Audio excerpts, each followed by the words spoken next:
Is your phone hanging? Here's what you can do. First, each mobile phone has a limited amount of resources like memory, RAM, and processing power.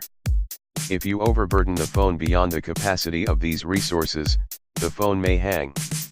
So, you should try and minimize the number of concurrently running apps. There are a number of apps that run in the background.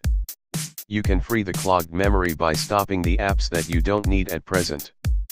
Second, viruses are a menace. If your mobile phone is playing host to a virus, the virus can considerably slow down your mobile phone. Needless to say, your phone will hang often. So, obviously you need an antivirus.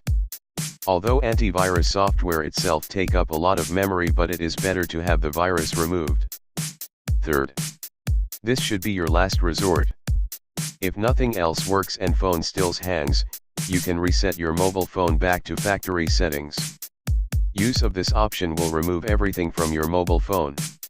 You will lose everything that would be there in the internal memory. And it will be gone forever. All the messages, contacts, apps, bookmarks, photos, videos, songs, ringtone, everything will be deleted. Essentially, this option will make your phone just the way it was when it was produced in the factory. These were some of the tips that you can use to solve your phone hang problem. We understand that if your phone hangs quite often, it becomes really irritating. Do try the above tips and also share your experience with us through the comments section given below. Please let us know what works for you and what not. Thank you for watching Tech Molecule. See you in the next one.